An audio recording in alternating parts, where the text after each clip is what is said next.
You know what the audience is saying, CeCe? Shut up, McMahon. I want to hear the piano, but you will, as CeCe Jones is continuing to join us from the beautiful upstairs at the Estate House Lounge on Stetson Drive. And it's all called Southbridge now. Well, we'll get into that a little bit later on. Here's what I want you to do for me right now. Will you please pay attention to my phone number? Now, it isn't because I'm lonely, although I'm sure that a platonic relationship could be developed. That phone number for any home improvement question that you have, anything that's broken in the house, anything at all that you'd call the handyman for, well, you can call the handyman right now because he's sitting right across from me, and we'll take as many calls as we possibly can. For Stephen DeBell, host of the Image Home Improvement Live Show, where? Extra Sports 910. See, and he's on ABC here, he's on Channel 3, he's on 15, but the most important place that he could possibly be is on AZTV, at least this morning on the Pat McMahon Show. Good morning. Listen, should most people do it themselves? I am the biggest revolving Olympian boob when it comes to my tools. Well, it isn't even my tool set, it's my wife's tool set. I can't do any of that. So should we just forget trying? Well, a lot of times one of my favorite sayings is, for many, many years, is a homeowner with tools could be a dangerous thing.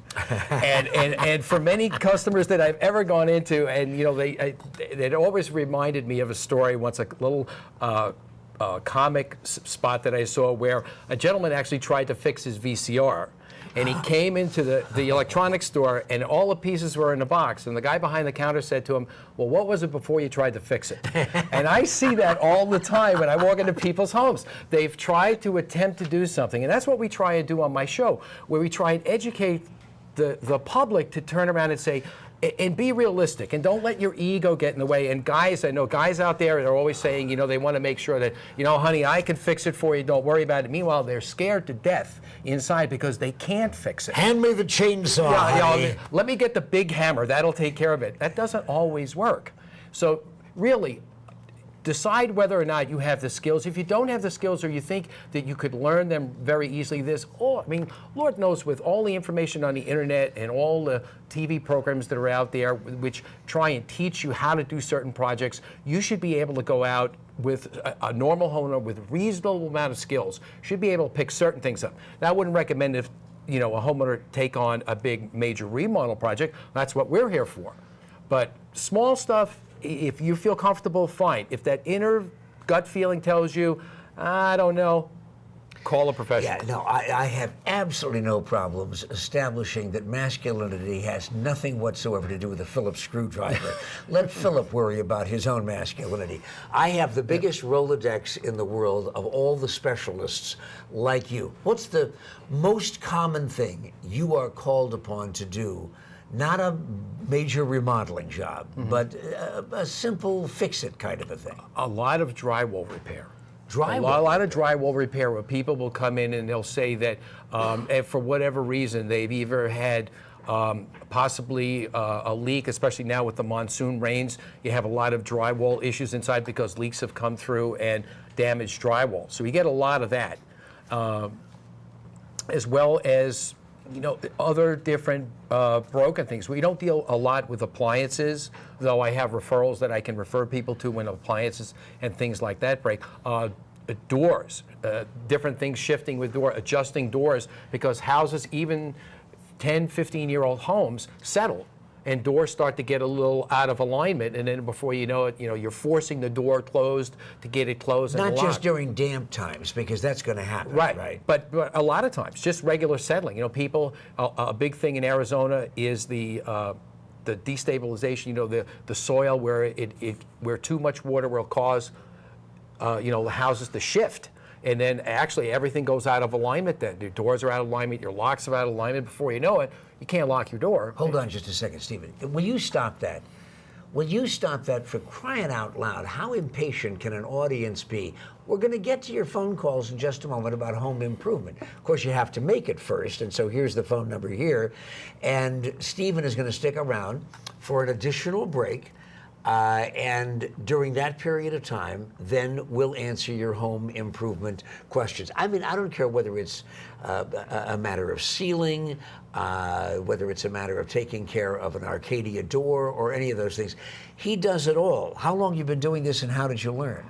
Oh, well, I've been doing things like this since I was about 20. So we're talking about maybe 30-some years, 35 years now, way back when I started in New York. But we've been in business since 1991. We actually started as a handyman service, and then we became a general contractor in 1998, and that's when we started doing larger projects. But we still do smaller projects as well because, you know, a lot of my business was built on smaller projects, and I never forget the people that helped me get to where we've gotten today. Well, let's make the assumption that you are so grand and you are so well known, that you are so busy that you can't make it out to somebody's house as soon as they need you. How do we hire a handyman that we can trust? Well, there's a lot of, obviously the best thing that you can do is a referral is always usually the best thing to do. If you know somebody who's actually had work done, maybe your neighbors had somebody done, ask your friends, ask your family. You could always go, there are a number of different things that you can go on. You can call my show on Saturday, and if we can't get to you, we could always refer you to somebody that is reputable, is licensed, bonded, and insured, somebody that you could trust to come in your home. And when we get back, you're going to find out from Stephen who not to trust. Because, boy, they are all around. As a matter of fact, while you're watching this show, there's a guy walking up your walk right now. Don't answer the door. Just listen to the Pat McMahon Show. And then we'll talk to you about the don't-dos coming up in home improvement next.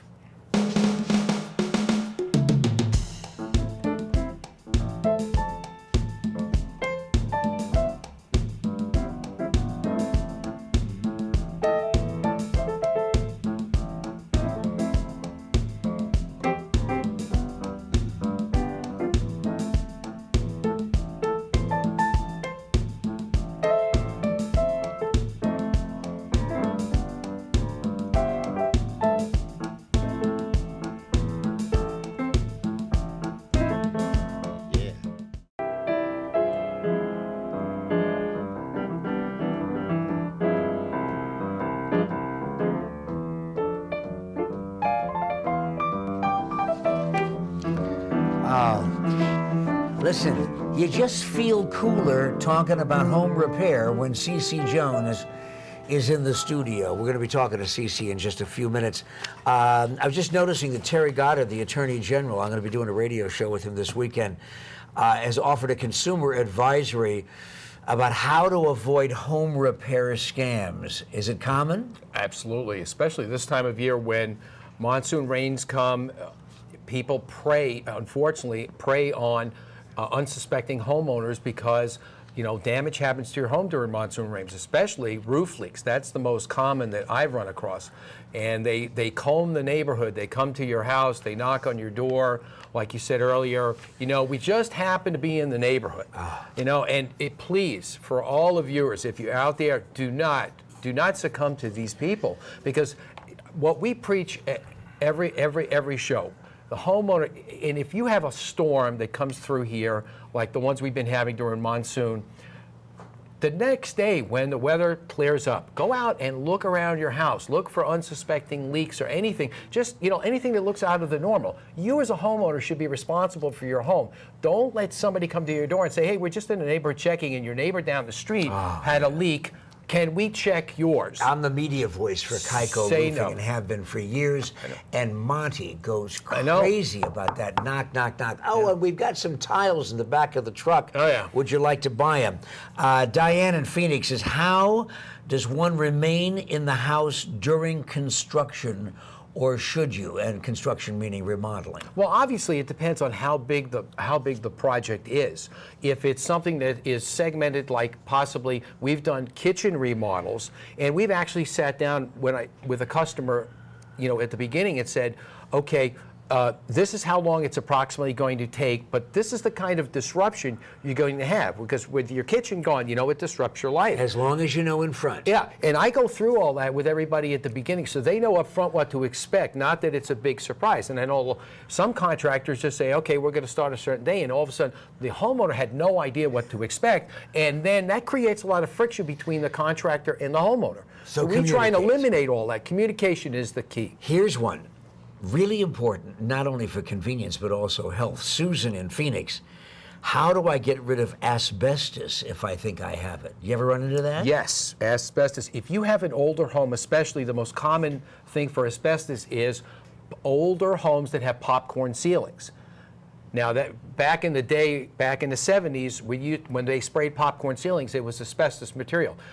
Here we are in 2008, a lot of those have been painted over already, so they're very difficult to remove. So you either have two choices. You actually have to go and have a company that actually is qualified and licensed, bond, and insured to actually remove it, because it requires special procedures and removal and disposal to get rid of this material. Yeah, you can't just dump it out, and I wouldn't recommend anybody thinking that they don't. Usually the cutoff date, approximately, if you're around 1980, that was about the year that they started changing. So if you're close to that, either side of that 80, I would say call up a company that actually deals with that, and they'll be able to take and send a sample to there's a testing company that I send samples to all the time over in Tempe that actually test it and will tell you if it tests positive for asbestos. And if you want to know the names of any of these companies, or if you want to know any of the things that we haven't been able to get to on the Pat McMahon Show, well, then all you got to do is to call Stephen on his show, which takes place every Saturday morning on Extra Sports 910 from 8 to 9. And by the way, before we leave, with 1 minute left, how do you find out who is a reliable person? In fact, one of our calls, Brian in Mesa, said, if I want to hire a contractor, is there a number that I can call besides yours at the radio station? Always call me. I'll be there for you. No, if you want to go on and check out a contractor, you can go and look up, you can Google the Arizona Register of Contractors, and you could go in there and actually put, if you have a contractor that maybe somebody referred you to, you could go in there and put their name in. If you have their license number, you can check their record, whether they've had any disputes against them, any complaints or anything like that. Make sure they're licensed, bonded, insured. All that information is available on the register. That's kind of the Better Business Bureau of contracting and building, right? Exactly. Stephen Dubell, you got to come on more regularly, but I know how busy you are, not only helping people with remodeling with your home improvement company, but Image Home Improvement Live, Saturday mornings. Again, go ahead. We don't mind plugging another broadcast. 8 to 9 a.m. on Extra Sports 910. Okay, and every so often on the Pat McMahon Show on AZTV, the current home of CeCe Jones.